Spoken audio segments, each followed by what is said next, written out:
Jake with Bond Performance here. Excuse the jet noise in the background. I'm at the airport.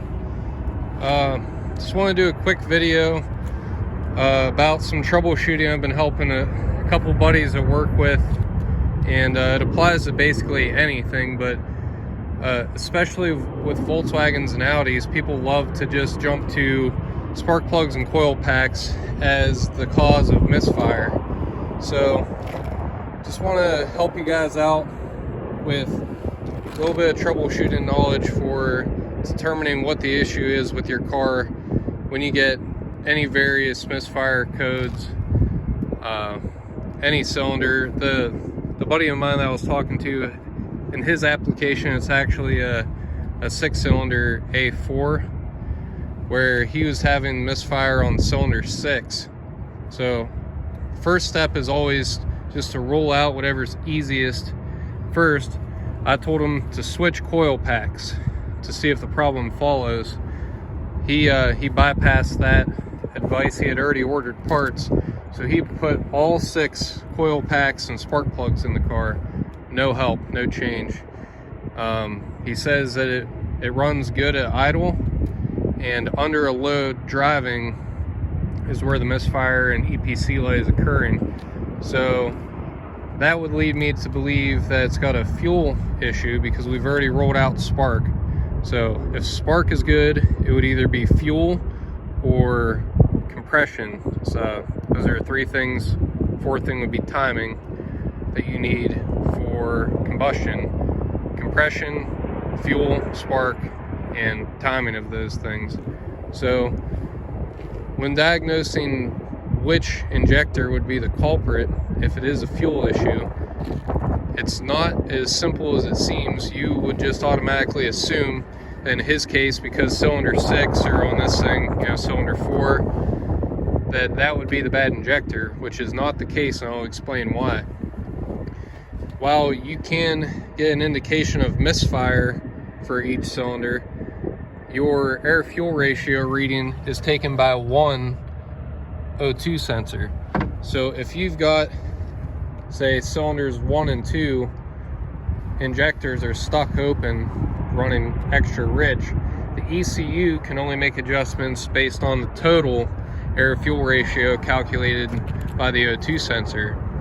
So if cylinders 1 and 2, which I might even have this backwards, I'm not sure the firing order on this car, but I'm pretty sure it's 1, 2, 3, 4 as far as cylinders go. Anyway, if cylinders 1 and 2 are running pig rich, extra fuel, too much fuel, because the injectors are stuck open, that would inherently make 3 and 4 run lean, potentially 4 being the leanest because it's the furthest out on the fuel rail, the high pressure fuel pump being here, and the fuel rail being the direct injectors under the intake. So while cylinder 4, in his case cylinder 6, being lean, that could be because the ECU is leaning out the cylinders, because the O2 sensor is fooled into thinking that it's having a rich mixture because 1 and 2 are bad. So if he were to just shotgun one injector at number 6, that would very unlikely fix his problem. The car, in his case, is sat for an extended period of time, and ethanol-based fuel is very prone to gumming up injectors. So my recommendation to him, or anyone else who wants to rule this problem out, you can have the injectors ultrasonically cleaned and tested. We're lucky here, we have Race City Injector in Mooresville. In his case, it's $150 to have them ultrasonically cleaned and tested, and they actually have graduated beakers that will show as many injectors as you have in their test set, filling up these graduated beakers. So if you've got one that's dumping fuel and 2 that are in line, and maybe one that's not dumping enough fuel, once they're cleaned, if they're not all perfectly in line or within margin of error, then you know exactly which one needs replaced. It would be highly unlikely that all of them would be bad enough that they wouldn't need to be replaced. Or, if you're in a pinch, you could just replace them all. But for $150, generally injectors are about $100 a piece. So for 150 bucks to completely roll that out. 150 bucks total. If you've got a compression tester, you could do that as well. That would be the absolute worst case scenario. If you were to have the injectors cleaned and the misfire persisted, with it being just one cylinder, it would be highly unlikely that it would be a timing issue, because that would affect all cylinders.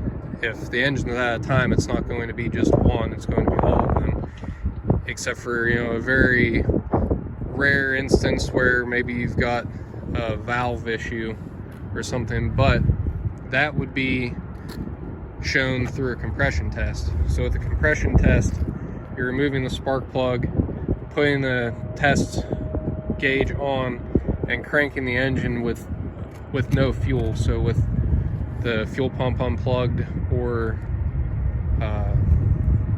fuses pulled, so you're not actually flowing fuel to the engine, cranking in a few revolutions to see. You're not necessarily worried so much about total pressure, because, you know, the gauge could be off, but you want all four, in his case all 6 cylinders, to be very close to equal. If you've got 190, 180, and 110 psi, the one with 110 psi is obviously your issue, and you need to investigate that further to find out where that compression is being lost to. If it's being lost into the crankcase, that would result in blow-by. So that'd be something that you could hear with the oil cap off. If you're experiencing smoke on start, that would generally be an issue with the valves or valve seats, valve guides, allowing oil into the combustion chamber, or the valve not seating properly and allowing compression to escape that way. So just kind of a broad troubleshooting, trying to save you money tech guide here. Hopefully this helps. I can go into more detail for anybody who's interested, but again, the biggest mistake that people make is just shotgunning expensive-ish parts at it. The coil packs in this car have 101,000 miles on them, and it idles and drives perfectly fine. No indication that they're worn or need replaced.